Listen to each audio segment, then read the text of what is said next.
இன்னைக்கு உலகம் எங்கும் ஒரு பயம் காணப்படுகிறது. வேலை இழப்பு. அமெரிக்காவில் பெரிய பயம் சூழ்ந்து விட்டது. ஒரே டைமில் 2000 பேரை வேலையை விட்டு அனுப்பிட்டாங்க. அவ்வளோதான். இனி என்ன செய்வது? முன்கூட்டிலாம் சொல்ல மாட்டாங்க.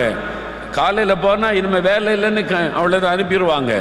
என்ன பண்ணுறது? எப்படி குடும்பத்தை நடத்துவது? எப்படி வீட்டு வாடகை கொடுப்பது? எப்படி பிள்ளைகளை படிக்க வைப்பது? பயம். இந்தியாவில் அதே இந்த நிலைமை. எத்தனை சிறு சிறு வியாபாரிகள் வியாபாரத்தெல்லாம் இழந்துட்டாங்க. நம்ம சம்பாதிக்கிற பணம்லாம் வெறும் டாக்ஸுக்கு தான் போகிறது. ஒரு மிச்சமும் இல்லை. நம்முடைய இப்போ இந்த சிஸ்டங்கள் இப்படி மாறினதுனால கஷ்டப்பட்டு உழைச்ச பிரயோஜனம் இல்லை. என்ன செய்யறது? பயம். எதிர்காலத்தை குறித்த பயம். இப்படியே போனால் எப்படி நம்ம வாழுவது? நிறைய பேருக்குள்ள பயம். எப்படி வியாபாரம் பண்ணுறது? எப்படி விவசாயம் செய்வது? ஒரு மிச்சமும் இல்லை. எல்லாம் பயம். நம்மளை அடிமைப்படுத்த நினைக்கிறாங்க. நம்மளை சிறுமைப்படுத்தி அடிமைப்படுத்த போறாங்க.